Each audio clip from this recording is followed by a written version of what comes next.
What's going on, everybody? This is Deshaun Johnson for DeshaunJohnson.com, and in today's video, we're going to talk about what does it mean to be a boring teacher. What does that mean? What does that mean? We have our own ideas in our mind as far as what a boring teacher looks like. It ranges from somebody that just stands up there and they just talk all the time, the sage on the stage.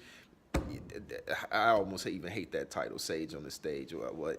Yeah, it just ranges though. It just ranges. Somebody who's just lecturing all the time, doesn't really engage the students. What do all these things mean? What does it mean to actually be boring? Well, I can only actually speak from my experience, and let me actually talk about my faults in the times that I fell into boredom. One reason is because my instruction wasn't well prepared. That's the number one thing. When I caught myself in a classroom scenario where I'm just winging it, I get into this routine, I get into this scenario being boring, and it doesn't engage the students a lot.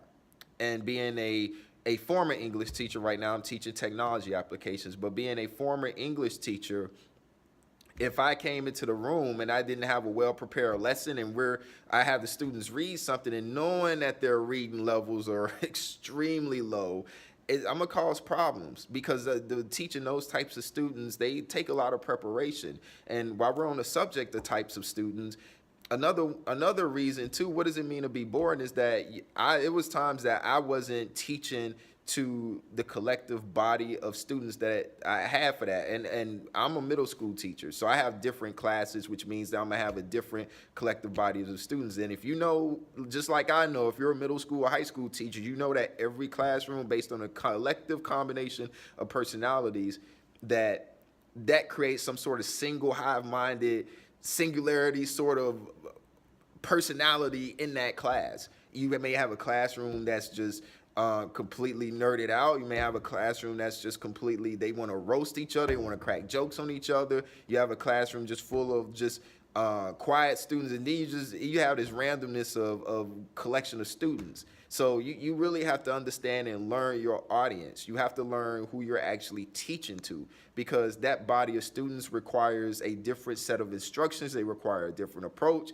So you want to make sure that you're paying attention to who you're teaching and what they actually need. So you must get to know your students. Now, I'm not gonna sit up here and downplay lecturing. I'm just not. People want to dismiss it as being this boring method and delivery way of teaching. But if you have an engaging presentation, you're a good public speaker, and you could captivate the audience. You can captivate your audience just like you would if you was in some sort of convention, or if you went to some sort of to hear some TEDx talk. You can. It's been times that I've captivated my students when I just get up there and I just start talking, especially if I'm talking about things that's relevant to their lives and I'm making those connections. So I'm not going to sit up here and make downplay lecturing. If you're really good at connecting the content with the actual audience of students, you could take a story like The Story of an Hour by Kate Chopin, and you could really convey it and translate it into modern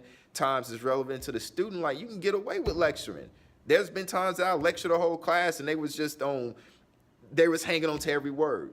That's a skill. That's an art form that you have to master. But if you know that lecturing isn't your cup of tea, then you need to find what's going to work for you.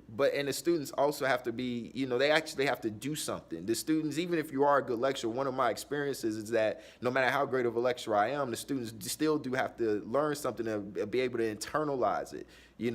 But if you're a good lecturer and they're hanging on to your every word and they're thinking about what you're saying and they're internalizing it, that can also work well too. So but right now I'm a technology applications teacher. Now it works completely opposite. My good lecturing skills work completely opposite. The kids don't want to hear me drone on and talk for like eons and eons. The kids want to get on the computers. They actually want to get on the computers. If I turn my camera around, you can actually see I have a computer classroom, okay? My podium where I actually can like sit up and talk and give instructions, but you can actually see my computer class. I have to keep instruction. I have to keep whatever I'm about to tell the students like very brief. Okay. I actually, and this sort of excuse me for one second while I hold this camera. So yeah, I'm filming this on my phone. So if it's a bit shaky, it's because I'm trying to stabilize it with my right hand. But anyway, back to the video. So I'm actually teaching classes, I have to kind of run this as a brief tutorial. I have to run this in the setup in the vein that a kid will watch a YouTube, or anybody will watch some sort of like video tutorial on how to do certain things. So I have to say something, then I have to have them do it. I have to say something, then I have to have them do it. I have to keep the actual verbality instruction to a minimum, or it has to be ping pong. It has to be back and forth. That's what works for me. That's something that I noticed that works with the kids. You know, 'cause I get a high engagement in the computer room, but the talking has to be limited.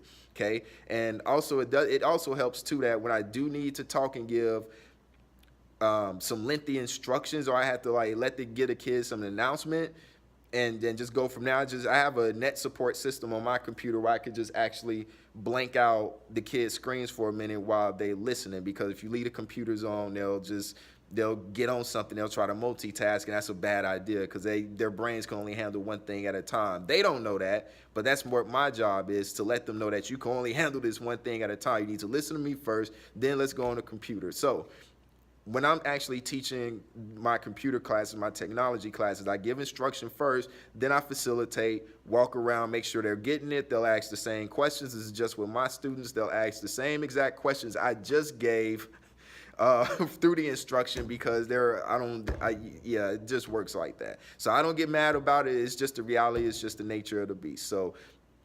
So being boring, I can't, you know what, this whole video is about, what does it mean to be boring? And you actually kind of, I guess the simple direct answer is that you have to find an answer out for yourself. You have to see what kids are actually receptive to and what they're not receptive to. And you have to kind of play that to your strengths. Don't let somebody sit up here and tell you that lecturing is boring. Nobody wants to hear you drone on and talk. You have to read your audience. If they're tired of hearing you talk, it's because your whole presentation, you're not using enough illustrations, whatever the case may be, they checked out. You have to pay attention to those things. You have to be able to know and read your audience. You have to know your audience of students and what's going to work, okay? Because even if you do give them things to do and they're engaged, if it's too hard, they're going to stop and they're going to go on to something else. So it kind of works both ways. So they'll get bored if the activity's too hard and they're losing motivation. They'll get bored from doing it. So it just works both ways. So you have to just know your class, and you have to know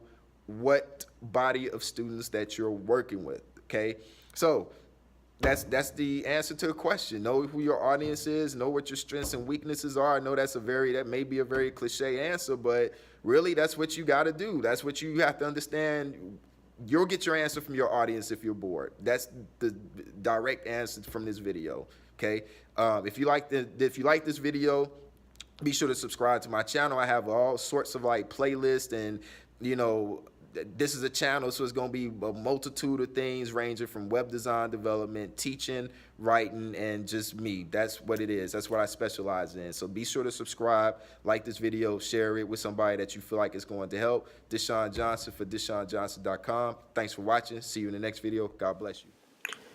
If you're a middle school or high school English teacher in need of a high-quality reading lesson at the last minute, go to teacherspayteachers.com and search for Last Minute Lessons for ELAR by Deshaun Johnson, and search and shop the ever-growing list of products, last minute lessons that highlight reading and audio lessons from some of your favorite stories. As a matter of fact, you could try one out for free